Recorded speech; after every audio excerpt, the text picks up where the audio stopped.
A história de Five Nights at Freddy's. Five Nights at Freddy's é um jogo de terror e sobrevivência, disponibilizado para as plataformas PC e mobile. O jogo consiste em ficar durante 5 noites em um estabelecimento chamado Freddy Fazbear's Pizzeria. O jogador é colocado na pele de um segurança desta pizzaria temática. Tem como principal atração os animatronics, que tocam e cantam para o entretenimento de seu público. Por conta de manutenção e quesitos técnicos, os animatronics passam a noite vagando e andando pela pizzaria. No decorrer do jogo, o jogador deve ficar atento às câmeras de segurança, vigiando os animatronics. Caso contrário, eles o matam, a não ser que as portas estejam fechadas. Até aí nada demais, né?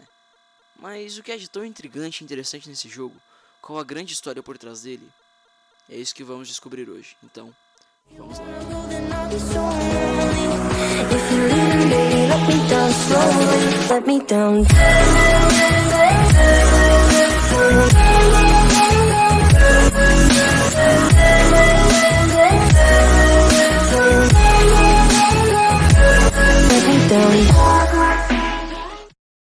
Existem 4 robôs que são a atração principal do local. São eles Freddy, Chica, Bonnie e Foxy. A história real do jogo é contada por meio de jornais colados na parede, que tratam de acontecimentos do mundo de Five Nights at Freddy's. E partes da história também são contadas através de gravações que o jogador ouve.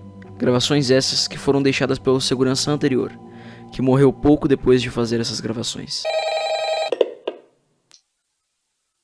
Hello. I wanted to record a message for you to help you get settled in on your first night. I actually worked in that office before you. I'm finishing up my last week now, as a matter of fact. Na história, é contado sobre um funcionário da pizzaria que haveria traído 5 crianças para uma sala não aberta ao público, e nesse local haveria as matado e escondido seus corpos.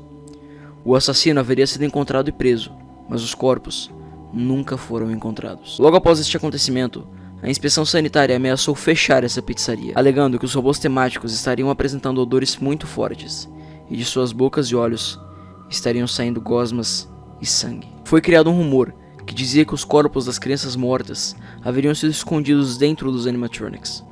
Há também a teoria de que não os corpos das crianças estariam dentro dos animatronics, e sim os seus espíritos atormentados, comandando os robôs para que matem o jogador. Mas um problema iminente é: como existem apenas 4 animatronics, sendo que na história temos 5 crianças mortas? A resposta é: não há só 4 robôs. Existe um quinto inimigo mais tenebroso e mais assombroso do que os outros 4. Este é o Golden Freddy. O Golden Freddy se assemelha muito às características físicas de Freddy, com exceção de que sua pele é dourada e seu olhar é profundo e aterrorizante. Enquanto os outros animatronics não podem te atacar caso as portas da sua sala estejam fechadas, o Golden Freddy pode entrar a qualquer hora, em qualquer lugar, e o jogador não tem controle sobre isso. Ele apenas se teletransporta para dentro da sua sala. Ele causa alucinações ao jogador, com escritos na tela, e seu rosto é estampado em cartazes por toda parte. Sua forma de ataque ao jogador é diferente de todas as outras. Enquanto todos os outros animatronics causam game over e o fim da sua noite, Golden Freddy não. Quando você é atacado por Golden Freddy, o seu jogo simplesmente fecha. Ele apenas crasha, como se um erro houvesse acontecido no computador do jogador. Considerando tudo isso, surgem diversas dúvidas, como por exemplo: quem nós controlamos nesse jogo? Por que os robôs querem matar o seu personagem, sendo que ele é apenas um guarda noturno? E o mais importante, por que ele continua indo no seu trabalho, dia após dia, mesmo sabendo que este lugar é assombrado? Para responder a todas essas perguntas, temos que abordar outra história, mas desta vez, na vida real.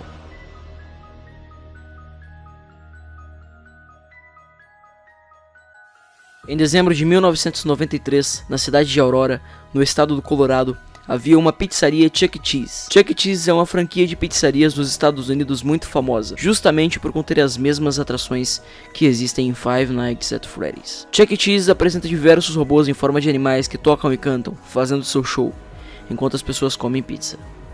No dia 14 de dezembro de 1993, às 10 horas da noite, havia recém acabado uma festa de aniversário de família neste Chuck E. Cheese em Aurora.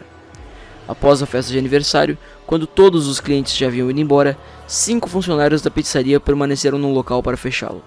São eles: a gerente da pizzaria, Marge Colbert, que estava em seu escritório, os adolescentes Colleen O'Connor, Benjamin Grant e Sylvia Crowell, que estavam na área do palco, e Bobby Stephens, que estava na cozinha. Os 5 limpavam o local depois da festa para poder fechá-lo, apagar as luzes e irem embora. Porém, eles não sabiam que, junto com eles, havia uma 6ª pessoa. Nathan Dunlap.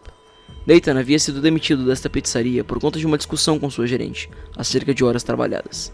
Nathan, que na época tinha 19 anos, havia se escondido em um dos banheiros e permaneceu lá, em silêncio, até que a pizzaria fosse fechada. Exatamente às 10h05, Nathan saiu de seu esconderijo, pronto para matar todos que estavam lá presentes. Nathan atira primeiro em Sylvia, depois em Benjamin, e ainda na área do palco, ele atira em Colleen. Então ele vai para a cozinha, onde ele encontra Bobby Stephens e atira direto em sua mandíbula. Por fim, Nathan prossegue até o escritório de Marge, onde dispara 2 vezes contra ela e foge do local. Mas a polícia, por meio das gravações de câmeras de segurança, descobriu tudo, e 12 horas depois se dirigiram até a casa da mãe de Nathan, onde ele foi preso. O julgamento de Nathan foi sendo arrastado até que, em 1996, foi decretada a pena de morte. Contudo, o julgamento prosseguiu, e sua pena de morte foi sendo arrastada até os dias de hoje. Até hoje, Nathan permanece vivo, esperando por sua sentença. Isso causou uma reflexão nos habitantes dos Estados Unidos, que se perguntavam se ele conseguia dormir de noite, sabendo que sua pena de morte estava iminente. Essa é uma história real, e ficou conhecida como o caso da chacina de Aurora, 1993.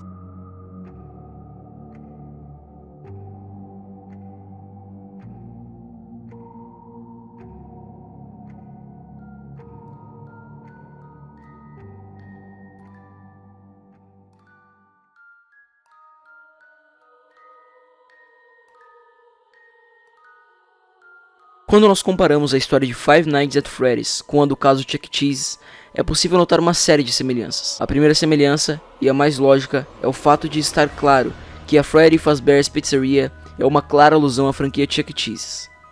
Isso pode ser provado tanto pelos robôs que são a atração dos locais, quanto pelo fato de servirem pizza, além do estilo do restaurante. Agora, uma coisa importante nessa história é: em qual ano se passa Five Nights at Freddy's? Isso não é explícito, mas podemos obter algumas dicas ao longo do jogo. A primeira dica é que a franquia Chuck E. Cheese teve seu ápice nos anos 80 por conta de suas atrações robóticas e seus jogos arcade, porém entrou em declínio ao longo da década de 90, pelo fato de os videogames de casa estarem tomando o lugar dos arcades. Na Freddy Fazbear's Pizzeria, podemos ver cartazes e notícias colados na parede, dizendo que o estabelecimento está passando por tempos difíceis, que boa parte do seu público não frequenta mais o local e que estão a ponto de fechar. Com essa informação é seguro estipular uma data entre o final dos anos 80 e o início dos anos 90, mas existe uma prova melhor. A prova definitiva do ano em que se passa Five Nights at Freddy's é o cheque que o jogador recebe ao concluir as 5 noites. No final do jogo, o jogador é presenteado com um cheque de $120. $120 dividido por 5 noites trabalhadas dão um total de $4 por hora, que é um valor que hoje em dia está abaixo do salário mínimo nos Estados Unidos. Mas vamos considerar outra época. Em 1990, o salário mínimo nos Estados Unidos estava estipulado em $3,80 a hora. Em 1991, o salário mínimo aumentou para $4,25 a hora. E em 1995, estava estipulado em $5 por hora. Por essa lógica, poderíamos dizer que o jogo se passa em 1990, mas temos que incluir neste valor as taxas que os americanos pagam. Portanto, a data está estipulada entre 1991 e 1995.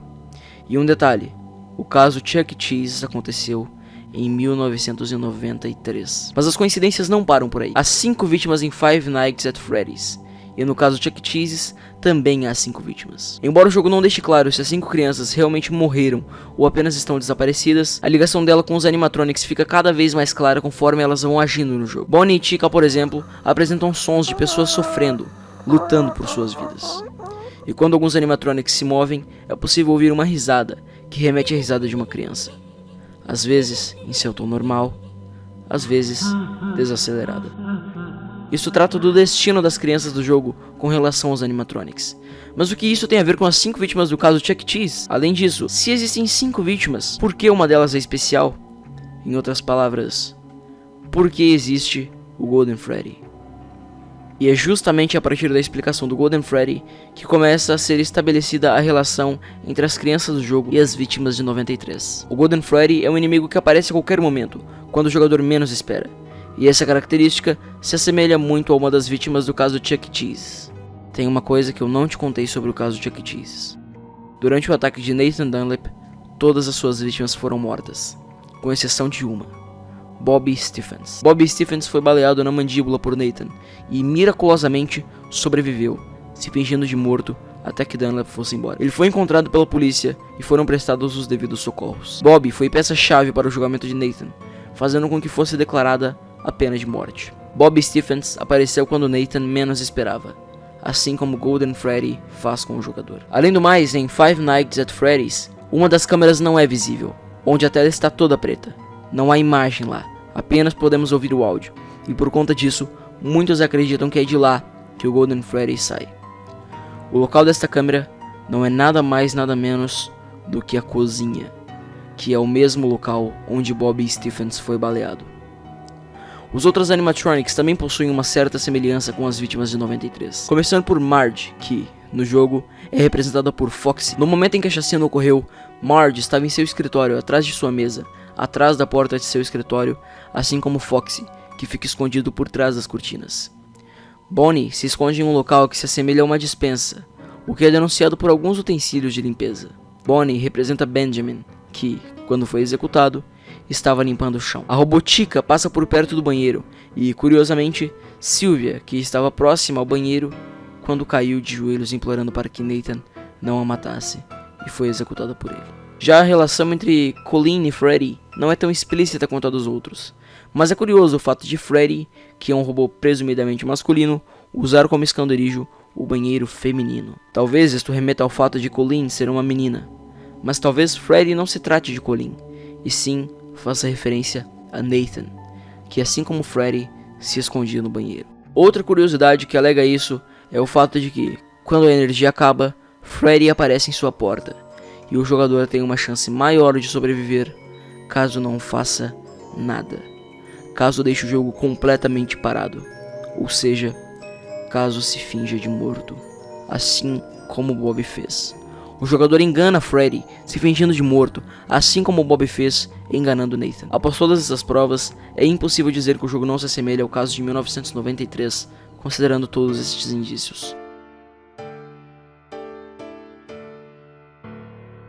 E após toda essa teoria, todas essas provas, eu lhe pergunto novamente: quem nós controlamos neste jogo? E a resposta para essa pergunta é muito simples. Você é o assassino das 5 crianças. Você é Nathan Dunlap. Ou melhor, você é a representação dele no jogo. Você é um ex-funcionário frustrado que busca vingança por sua demissão. Você atraiu aquelas 5 crianças para uma sala, as matou e escondeu seus corpos dentro dos robôs. Você já trabalhou lá, você já conhece todo o lugar, você já sabe a melhor forma de matar as crianças, você já sabe como esconder seus cadáveres dentro dos animatronics. É você. No dia 7, que é um dia extra que os jogadores podem jogar, definindo a dificuldade de seus inimigos, você é demitido. Os motivos da sua demissão são falta de profissionalismo, mexer nos animatronics e odor. Se lembra dessas características? Você fez com que o restaurante fosse fechado pela inspeção sanitária. Você assassinou 5 criancinhas para que pudesse se vingar. E assim como Nathan, em 93, você foi preso. Você foi condenado à pena de morte. Você está aguardando a sua sentença dia após dia. E se lembra de um outro questionamento? Por que ele continua indo no seu trabalho dia após dia, mesmo sabendo que este lugar é assombrado? A resposta para isso é: você está dormindo. Você está em sua cela, dormindo, tendo um pesadelo. Todo dia, dia após dia, você está dormindo. E é por isso que o seu jogo se passa da meia-noite às 6. É o seu horário de dormir. Você não pode sair de seu trabalho, pois assim que você completa todas as noites, lá está a mensagem: vejo você de novo na semana que vem. Todas as noites, você tem o mesmo pesadelo. Você está na mesma pizzaria, sendo atormentado pelas mesmas crianças que você matou. Sendo atormentado pelas mensagens e alucinações que aparecem na tela. Alucinações essas que dizem: it's me, sou eu. Isso porque é você. O assassino é você. Você matou aquelas crianças. E agora, aquelas mesmas crianças te perseguem em seus sonhos.